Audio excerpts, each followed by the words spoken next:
जो भी तुम्हारी वाइफ को पसंद है, उसे घूमना पसंद है, आप शाम को जाओ, अगर बाइक नहीं है, साइकिल है, साइकिल नहीं तो पैदल है, जाओ और जस्ट 10 रुपए की कुल्फी खा के आओ, पैसा नहीं है तो जाओ, अपनी वाइफ को डिनर पे लेके जाओ, उसे खुद खाना, उसको बोलो आज तू नहीं बनाएगी, आज मैं बनाऊंगा, बच्चे बनाएंगे, आज तू बैठ, तेरे को खिलाते हैं मस्ती से। परमेश्वर ने जब आदम को बनाया और आदम उसके काम कर रहा था और परमेश्वर की सेवा कर रहा था और परमेश्वर के दिए गए कामों में था, और परमेश्वर ने कहा आदम का अकेला रहना ठीक नहीं है, मैं आदम के लिए एक सहायक बनाऊंगा।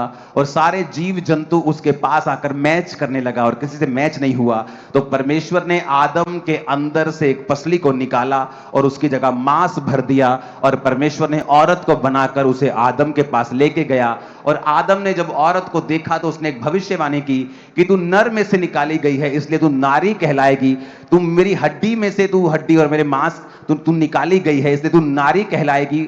और परमेश्वर ने उसके साथ उसको मैच किया और परमेश्वर ने एक सिस्टम बनाया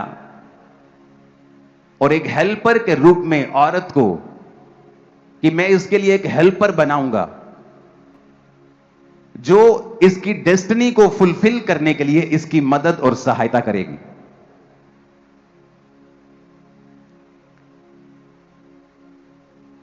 जो इसकी जो बुलाहट है उसको पूरा करने में इसकी मदद और सहायता करेगी। अगर आप दुनिया भर में निगाह मारें, जिन हस्बैंड्स के साथ वाइव्स होती हैं उनके फेल होने के चांस कम होते हैं दूसरों से जो अकेले काम करते हैं। एक चीज मैं आपको बताता हूं, वॉशिंगटन यूनिवर्सिटी ने एक स्टडी की और उस स्टडी में उन्होंने 5000 जो मैरिड इंडिविजुअल्स थे उनको उन्होंने स्टडी किया। अब ध्यान से मेरी बात को सुनना, इस वचन को अब मैं वचन से मिलाकर उनसे बात करूंगा। पहला पत्रस 3 उसकी 7 आयत में लिखा है, कहता पतियों तुम भी बुद्धिमानी से पत्नियों के साथ जीवन निर्वाह करो। आज बहुतों को कानों में मिर्ची लगने वाली है, आपको बता रहा हूं। Likewise, ye husbands dwell with them according to knowledge.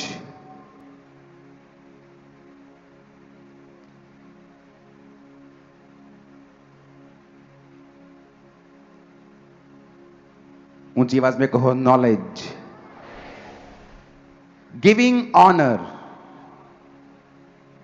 अगर ऑनर को आप इब्रानी यूनानी भाषा में पढ़ेंगे तो उसका ग्रीक भाषा में 5092 शब्द है जिसका मतलब है टाइम, ए वैल्यू। कहता पतियों को कि बुद्धिमानी के साथ अपनी पत्नियों से जीवन निर्वाह करो और स्त्री को निर्बल पात्र जानकर उसका आदर करो, यह समझकर हम दोनों जीवन के वरदान के वारिस हैं जिससे तुम्हारी प्रार्थनाएं रुक ना जाएं। अब ये पतरस जो था, ये परमेश्वर का दास था, ये मैरिड था। पौलुस ने कहा अगर तुम शादी नहीं करना चाहते हो तो यह अच्छी बात है, अगर तुम शादी के बिना रह सकते हो तो यह अच्छी बात है, लेकिन सबको यह बुलाहट नहीं है, सब लोगों की यह बुलाहट नहीं है। परमेश्वर सबके जीवन में यह नहीं चाहता है, उसने अलग अलग बुलाहट के साथ आपको बुलाया है। लेकिन अगर आप शादीशुदा हैं तो परमेश्वर ने कहा लाइकवाइज ये husbands dwell with them according to knowledge giving honour.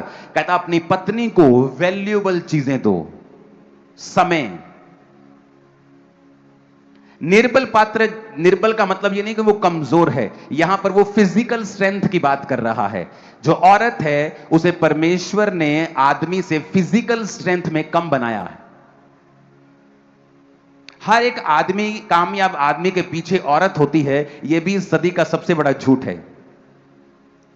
ना तो औरत आपके पांव की जूती है क्योंकि वो आपके पैर की हड्डी से नहीं निकली, ना ही वो आपके सर का ताज है क्योंकि ना वो आपके सिर की हड्डी से नहीं निकली। औरत आपके साइड बाय साइड, कंधे से कंधा मिला के आपके साथ खड़ी होने के लिए परमेश्वर ने उसे अनॉइंट किया है, और ये उसकी रियल कॉलिंग है आपकी लाइफ। उसको परमेश्वर ने पसली से निकाला, साइड से निकाला, ताकि वो आपके साइड में खड़ी हो। वॉशिंगटन यूनिवर्सिटी ने एक स्टडी की, और उन्होंने क्या स्टडी की? They found that the people with reliable and discipline partners, ऐसे पार्टनर्स जो डिसिप्लिन्ड हैं,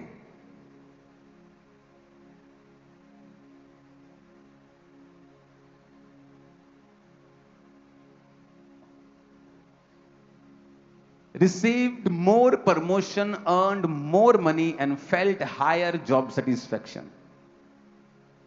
उन्होंने कहा जिनके पार्टनर्स रिलायबल हैं, डिसिप्लिन्ड हैं, मतलब पति पत्नी पे भरोसा कर सकती है, पत्नी को पति पे पूरा भरोसा है, पति को पत्नी के ऊपर पूरा भरोसा है, और वो दोनों एक दूसरे के ऊपर भरोसा कर सकते हैं। उसने कहा वो लोग, ये स्टडी क्रिश्चियन लोगों की स्टडी नहीं है, जो बातें मैं आपको बताता हूं ये जनरल पढ़ने वाले लोगों की स्टडी है जो पढ़ाई में हैं। उन्होंने स्टडी की कि जो लोग अपने पार्टनर जो रिलायबल है, डिसिप्लिन पार्टनर जिनको मिला है, उन्होंने अपनी लाइफ में ज्यादा प्रमोशंस हासिल किए हैं, ज्यादा पैसे को कमाया है, और जिनकी लाइफ में जॉब सेटिस्फेक्शन ज्यादा है। रीजन बताता हूं क्यों। कहता तुम्हारी प्रार्थनाएं रुक ना जाएं। आप जानते हैं बहुत सी फैमिलीज की प्रेयर्स परमेश्वर अनसुना कर रहा है, क्योंकि आपकी फैमिली में ऑर्डर नहीं है, आपकी फैमिली मैनेज्ड नहीं है। पतरस ने खास बोला, उसने कहा अपनी पत्नी का आदर करो जिससे कि तुम्हारी प्रार्थनाएं रुक ना जाएं। तुम्हारी प्रेयर क्या है? परमेश्वर मुझे हील कर, मुझे फाइनेंस ब्लेसिंग चाहिए, मुझे बेबी बॉय, मुझे बेबी गर्ल, मुझे ये चाहिए, मुझे। परमेश्वर कहता तुम्हारी प्रार्थनाएं हिंडर हो जाएंगी। अगर आप हिंडर शब्द को ग्रीक भाषा का 1581वां शब्द है, अगर आप उसको पढ़ेंगे तो उसमें लिखा है कट डाउन टू फ्रस्ट्रेट। कहता तुम्हारी प्रार्थनाएं कट कर दी जाएंगी और तुम फ्रस्ट्रेट रहोगे अपनी लाइफ से, तुम्हारी लाइफ में खिंचाहट रहेगी, हर टाइम तुम खिंचोगे, क्योंकि तुम्हारी प्रार्थनाएं रुकी गई हैं, क्योंकि तुमने परमेश्वर के बनाए गए ऑर्डर को फॉलो नहीं किया है। अब ये जो स्टडी उन्होंने की, ये कोई स्टडी करने वाले लोग क्रिश्चियन नहीं थे, लेकिन आप नोटिस करो कि ये स्टडी इस वचन के ऊपर पूरा ठप्पा लगाती है कि जो कुछ बोला गया है वचन में, कि जो लोग आपस में ज्यादा बनकर, जिनकी बनती है, जो ज्यादा समझ के साथ एक दूसरे के संग रहते हैं, वो अपनी लाइफ में ज्यादा कामयाब हैं, फाइनेंशियली भी, फिजिकली भी, सामाजिक रीति से भी, और हर तरह से कैरियर वाइज भी। आप मेरी बात समझ रहे कि नहीं? ये वॉशिंगटन यूनिवर्सिटी की स्टडी है।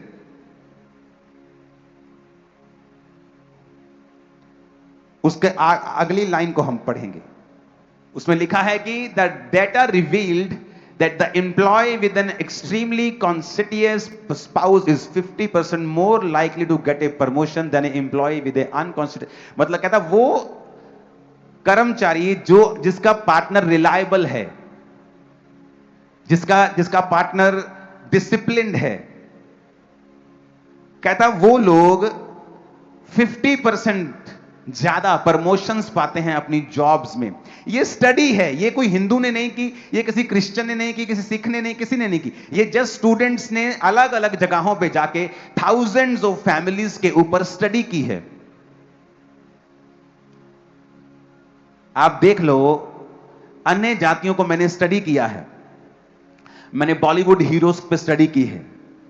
जिन बॉलीवुड के हीरोज ने अपने पिता का आदर किया है और उनके बच्चों ने भी उनका आदर किया है, वो ज्यादा कामयाब हैं। वचन कहता है अपने माता और पिता का आदर कर। आप देख लो उनको, आप स्टडी करो। जो व्यक्ति अपने पिता का आदर, अपनी माता का आदर करता है, लाइकवाइज उसके बच्चे भी सेम निकलते हैं और वो भी अपने माता और पिता का आदर करते हैं। और आप स्टडी कर लेना, बाइबल में जो लिखा है वो पूरा होगा, मैं आपको बता रहा हूं।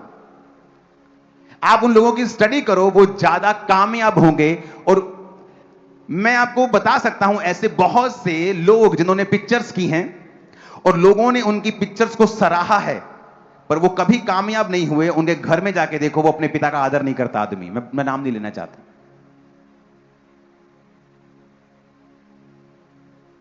हालांकि वो सब कुछ अच्छा कर रहा है, लेकिन अगर आप देखेंगे जो बाइबल है वो सिर्फ क्रिश्चियंस के लिए नहीं है। ये एक ऐसा मैनुअल है, ये एक ऐसा लॉ है कि कोई भी व्यक्ति जो इसे ब्रेक करता है कभी भी छूटता नहीं, वो उसके कॉन्सिक्वेंसेस, उसके असर से। कितने मेरी बात को समझ रहे हैं? अब ये जो स्टडी की है, ये कोई वॉशिंगटन यूनिवर्सिटी ने की है, किसी कोई बड़ी यूनिवर्सिटी ने स्टडी की है, और उन्होंने स्टडी किया है कि वो लोग जो जिनके पार्टनर्स उनके साथ ज्यादा रिलायबल हैं, डिसिप्लिन्ड हैं, जो एक दूसरे के प्रति डेडिकेटेड हैं, लाइफ में एक दूसरे से खुश हैं, वो लोग ज्यादा ब्लेस्ड हैं उन लोगों से जो इस ब्लेसिंग में नहीं है। पतरस ने कहा तुम्हारी प्रार्थनाएं रुक ना जाएं, फ्रस्ट्रेट ना हो जाएं, कट डाउन ना हो जाएं, क्योंकि तुम दोनों जीवन के वरदान के वारिस हो। ऊंची आवाज में को हालेलुया। अब यह बात आपको समझनी पड़ेगी। उत्पत्ति 2 उसकी 24 में लिखा, उसने कहा इस कारण पुरुष अपने माता पिता को छोड़कर अपनी पत्नी से मिला रहेगा और वो एक तन बने रहेंगे। अपने पड़ोसी को बोलो, पुरुष अपने माता और पिता को छोड़कर अपनी पत्नी से मिला रहेगा और वो दोनों एक होंगे। अब यहां पर वो बच्चे भी हैं, वो जिनकी अभी अभी शादी हुई है, वहां वो भी हैं जिनकी शादियां हो गई हैं और वो बड़े हो गए हैं, यहां वो भी हैं जिनके बेटों की शादियां हुई हैं, यहां वो भी हैं जिनकी बेटियों की शादियां हुई हैं। अब रूल सबके लिए एक है। परमेश्वर की मर्जी क्या है, उसने एक सिस्टम बनाया। अब जब मूसा परमेश्वर ने खड़ा किया, तो मूसा ने जब एक अन्य जाति औरत के साथ शादी की तो लोग उसके कुड़कुड़ाने लगे। तो परमेश्वर ने उसकी बहन को बुलाया, उसने कहा हां तू भी नबिया है, पर तुझे मालूम नहीं मूसा को मैंने हेड ठहराया है और तुझे जज करने का अधिकार नहीं दिया, इसलिए अब तू कोड़ी रहेगी। और उसे कोड़ हुआ। परमेश्वर ने कहा बात यह नहीं है, बात यह है कि तू मेरी मैनेजमेंट के खिलाफ, बात मूसा की नहीं है, बात चुनाव की है। बात यह नहीं है कि परमेश्वर ने क्या किया, परमेश्वर ने क्या किया है, बात ये वो क्या चाहता है, बात ये है। बात ये नहीं है कि उसने कहा औरत आदमी के अधीन रहेगी, कि मैं क्यों अधीन रहूं, बात ये नहीं। अब वो ये भी कर सकता था कि आदमी औरत के अधीन रहेगा, ये तो उसकी बात है ना, ये तो उसने किया है ना। तो किसी ना तो किसी को एक दूसरे के अधीन रहना था, क्योंकि घर में लीडर एक ही होता है, इंजन का डब्बा एक ही होता है। कभी इंजन के 2 डब्बे देखे कभी इंजन के 2 डब्बे, कि दो इंजन के साथ चल रहा है, पीछे डब्बे चल रहे हैं, 2 इंजन चल रहे हैं, ऐसा देखा है कभी? इंजन एक ही होगा। अब यहां पर लिखा है therefore shall a man leave his father and his mother and shall cleave into his wife। लिखा क्लीव, इंग्लिश में लिखा क्लीव। क्लीव कहता, क्लीव को इब्रानी भाषा का 1692 शब्द है दबाक, जिसका मतलब पता क्या है? To cleanse. जैसे गीला कपड़ा होता है ना, और जब आपकी बॉडी में गीला कपड़ा आप पहनते हो, आपकी बॉडी से चिपक जाता है। कहता अपनी वाइफ के साथ जो तुम्हारा प्यार है वो क्लिंज होना चाहिए, यानी तुम्हारी वाइफ और तुम्हारे बीच में कोई व्यक्ति नहीं होना चाहिए। तेरी मां भी नहीं, तेरा बाप भी नहीं, तेरा भाई भी नहीं, तेरा परिवार भी नहीं। और ये रियल प्लान है परमेश्वर का। अब यहां पर क्या है, क्योंकि एक मां जिसका एक लौता बेटा है वो अपने बेटे से प्यार करती है। अब उसके पास इनसिक्योरिटी है कि वाइफ जो है वो मुझसे दूर ना कर दे, जबकि उसको ये पता होना चाहिए कि जिस दिन उसकी वाइफ उसकी लाइफ में आई, अब मां को खुद एक स्टेप पीछे रखना है और वाइफ को एक स्टेप आगे रखना है। पर नहीं, हमें उसे गाइड करना है। जब वचन कहता है कि क्लिंज टू योर वाइफ, गीला कपड़ा होता है ना, कहता है ऐसे रहना है। बट मां क्या समझा रही है, बाप क्या समझा रहा है, भाई क्या समझा रहा है? और जब तक आप दोनों का बॉन्ड, आप दोनों की लाइफ सबसे ज्यादा क्लोज नहीं होगी आपके माता और पिता दोनों से, तब तक आप रियल प्लान में प्रवेश नहीं करेंगे। बाइबल आपकी लाइफ में पूरी नहीं हो रही, आपकी प्रेयर्स फ्रस्ट्रेट रहेंगी। होता ना यार, मैं प्रेयर कर रहा हूं यार, मैं फास्टिंग कर रहा हूं यार, मेरी लाइफ में काम क्यों नहीं हो रहा, मैं फ्रस्ट्रेट हो रहा हूं, ये मैं कर रहा हूं, मैं चाहता हूं, मैं सब कुछ सही कर रहा हूं, पर कुछ हो नहीं रहा है। परमेश्वर ने कहा cling to your wife, adhere to your wife, join together, keep fast, overtake, pursue hard, stick to your wife. अब मां को यह चाहिए कि वो एक कदम पीछे हटे और अपनी बेटे को खुद अपनी पत्नी के क्लोज होने के लिए, और पत्नी की मां को चाहिए कि सारा दिन फोन पर चुगलियां करके उसको पति के खिलाफ करने की बजाय वो हेल्प करे कि वो पति के करीब जाए। क्यों? क्योंकि जब वो दोनों एक होंगे तभी ब्लेसिंग उतरेगी, नहीं तो नहीं उतरेगी। अगर आपकी सासू मां और आपकी मां ये काम नहीं कर रही हैं तो वो एक्चुअल में आपका नुकसान कर रही हैं, और जब वो आपका नुकसान कर रही हैं वो अपना नुकसान कर रही हैं, वो अपने गर्भ का नुकसान कर रही हैं, अपने घर का नुकसान कर रही हैं, ये समझ के कि वर्ड ऑफ गॉड क्या कहता है। फिर से पढ़ेंगे इंग्लिश में भी। Therefore shall a man leave his father and his mother, मनुष्य अपने माता पिता को छोड़कर अपनी पत्नी से मिला रहेगा, and shall cleave unto his wife. Cleave का मतलब फिर से दिखाएंगे, दबाक, दैट इज क्लिंज, गीले कपड़े की तरह चिपका हुआ, स्टिक टुगेदर। तुम और तुम्हारी वाइफ एक हो, कोई तुम्हें सेपरेट ना करे। बाइबल क्या कहती है? कहता परमेश्वर ने कहा, जब हम मत्ती 19 उसकी 4 से 6 आयत को पढ़ते हैं तो परमेश्वर ने कहा, उसने उत्तर दिया, क्या तुमने नहीं पढ़ा जिसने उन्हें बनाया आरंभ से नारी और नर बनाकर कहा, इस कारण मनुष्य माता पिता से अलग होकर पत्नी के साथ रहेगा, वो दोनों एक तन होंगे। अतः वो दो नहीं एक तन है, जिससे परमेश्वर ने जोड़ा है उसे मनुष्य अलग ना करे। अब हुआ क्या? बेटी ने फोन किया, वो मेरी बन नहीं रही उसके साथ। अब मां कह रही तू हो जा बखरी। अब बेटा गया मां के पास, बेबी नहीं हो रहा, तू हो जा बखरा। अब उसे वचन नहीं पता। क्यों समाज में आज, क्यों फैमिलीज में इतना कयोस मचा हुआ है, इतनी खिचड़ी रायता फैला हुआ है, इतनी मुसीबतें हैं, समस्याएं हैं? क्योंकि आज ना तो वचन की समझ है, ना हम ये समझ पा रहे कि बाइबल इस विषय में क्या कहती है। बाइबल में लिखा है, यीशु मसीह ने कहा, जिससे मैंने जोड़ा है उसे मनुष्य अलग ना करे। जब आपकी मां आपकी पत्नी से आपको अलग करना चाहती है, उस पर भी परमेश्वर का कर्स आता है। जब आपकी सासू मां आपकी पत्नी को आपसे अलग करना चाहती है, उस पर भी परमेश्वर का श्राप आता है। आपको नहीं पता, क्योंकि यीशु ने कहा, जिससे मैंने जोड़ा है उससे तुम अलग, मनुष्य अलग ना करे। अगर आपके पति ने आपको मारा है, कुछ देर के लिए अलग हो जाएं, ताकि वो आपको नुकसान ना पहुंचा सके। पर इसके कारण आप उससे डाइवोर्स नहीं ले सकते हैं। डाइवोर्स लेने का एक ही रीजन है बाइबल में, अगर आपका पार्टनर किसी दूसरे के साथ चला जाए, गलत काम करे, व्यभिचारी बन जाए, तो ही आप अपने पार्टनर को त्याग सकते हैं। और अगर आपकी माता को या पिता को या भाई को नहीं पता है, और वो छोटी छोटी बात पर आपकी पत्नी के खिलाफ आपके दिमाग में चीजें भर रहे हैं, आपके पति के खिलाफ आपके दिमाग में चीजें भर रहे हैं, वो भी वचन को तोड़ रहे हैं और उन पर भी कर्स आ रहा है, और आप भी समझ नहीं पा रहे हैं कि मुझे क्या करना है, मैं अपनी जिंदगी में कामयाब कैसे हूं। आप मेरी बात समझ पा रहे हैं कि नहीं? उसने कहा, he shall cleave unto his wife। अब हमें समझना होगा इन बातों को।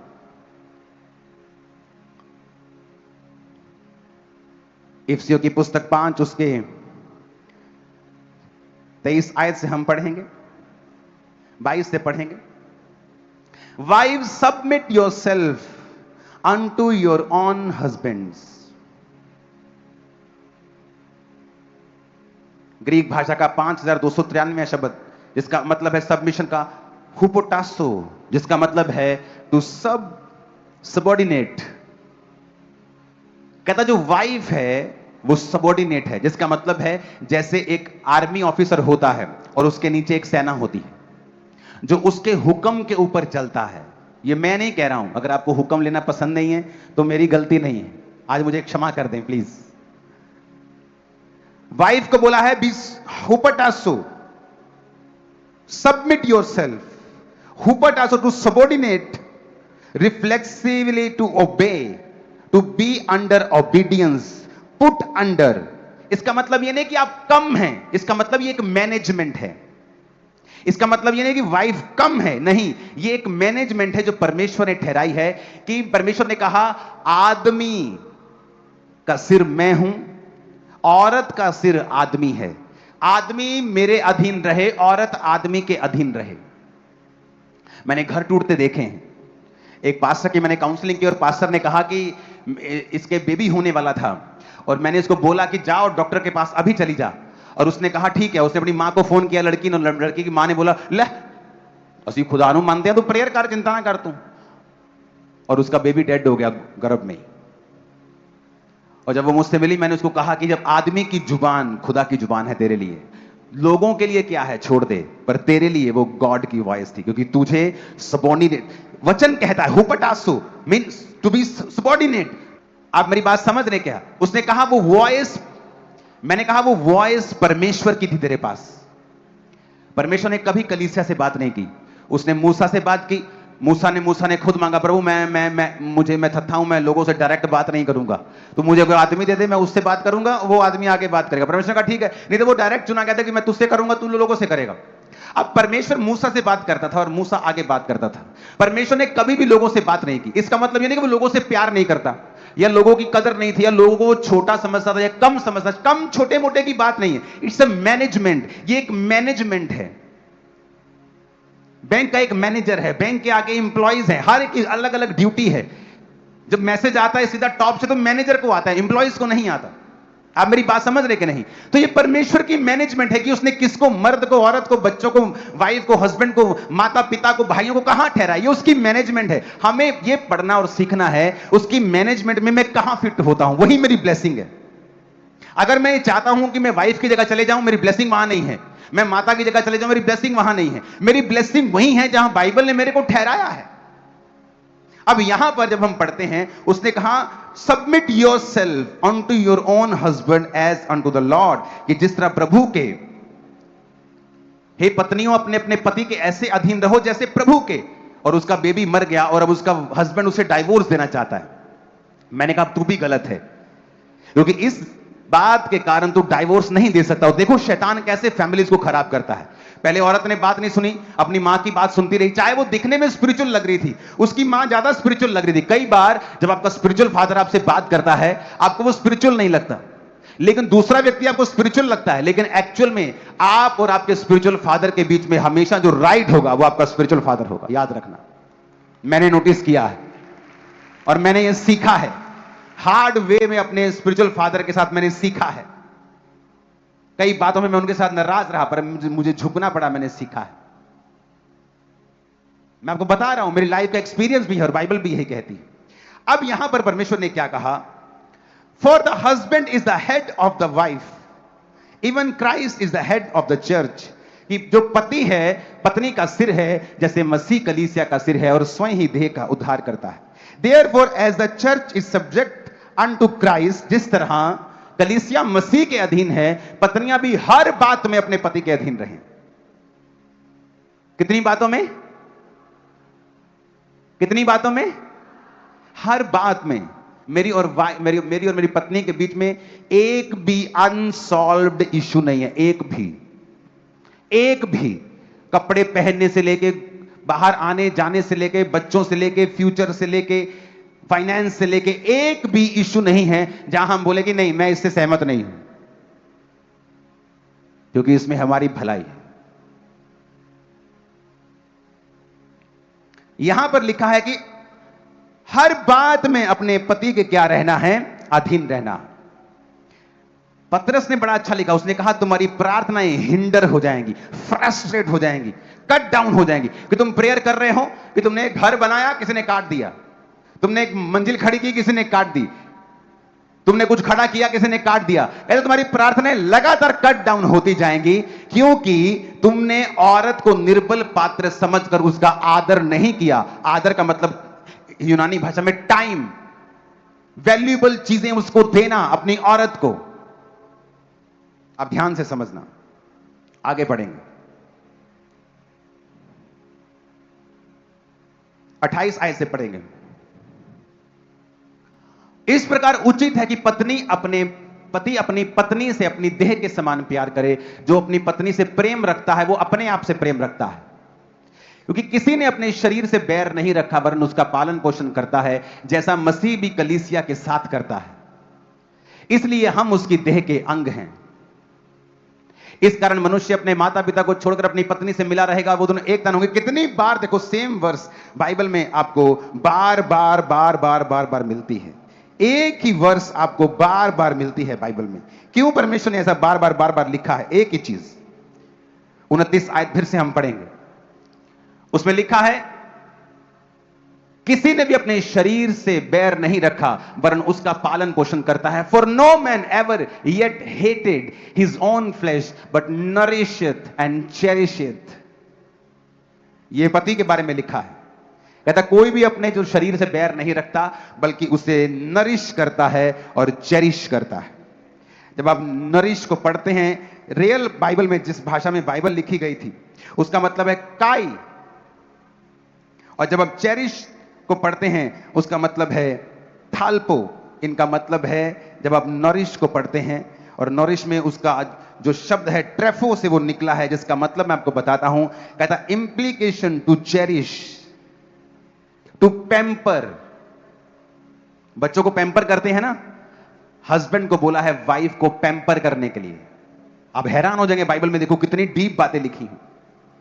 चेरिश करने के लिए, और स्पेशल लिखा है ग्रीक भाषा का 5142वां शब्द, क्योंकि ये जो शब्द था नॉरिशित, पालन पोषण, ये आया है एक्ट्रेफो से। और एक्ट्रेफो शब्द लिया गया है ट्रेफो से, जो 5142वां शब्द है, जिसका मतलब है implication to cherish with food, pamper, bring up, feed, nourish. कभी अपनी पत्नी को कभी उसकी फेवरेट डिश बनाकर खिलाई है आप लोगों ने? आपने अपनी पत्नी के ऊपर कभी इन्वेस्ट नहीं किया। आपको लगता है शादी हो गई, छोड़ो। और यह आदमी की सबसे बड़ी भूल है और बेवकूफी है। उसे लगता है औरत दिन रात बस गधों की तरह खाना बना के मुझे खिलाई जाए, खिलाई जाए, खिलाई जाए, बस मैं खाता जाऊं, जानवरों की तरह खाता जाऊं, खाता जाऊं, खाता जाऊं, खाता। और वचन क्या कहता है? कहता जिस तरह मसीह ने तुम्हारा पालन पोषण किया है, तुम भी, कहता उसका क्या करो, but nourish it and cherish it.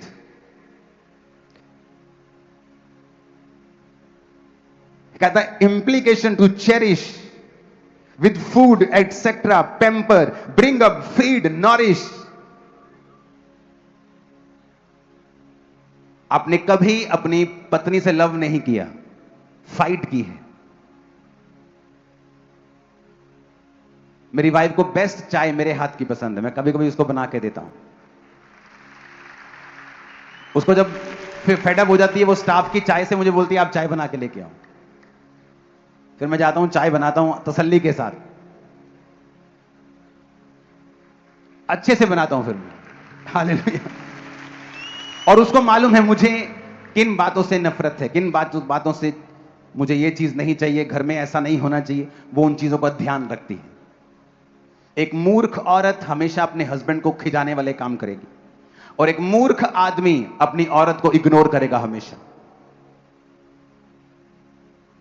उसने, बाइबल कहती है, कहता टू पैम्पर योर वाइफ। जिस तरह बच्चों को पैम्पर नहीं करते हम, उस तरह से लिखा। देखो वचन में लिखा हुआ है, through the idea that is fat and implication to cherish with food etcetera. मतलब जो भी तुम्हारी वाइफ को पसंद है, उसे घूमना पसंद है, आप शाम को जाओ, अगर बाइक नहीं है साइकिल है, साइकिल नहीं तो पैदल है, जाओ और 10 रुपए की कुल्फी खा के आओ। पैसा नहीं है तो जाओ, अपनी वाइफ को डिनर पे लेके जाओ, उसे खुद खाना, उसको बोलो आज तू नहीं बनाएगी, आज मैं बनाऊंगा, बच्चे बनाएंगे, आज तू बैठ, तेरे को खिलाते हैं मस्ती से।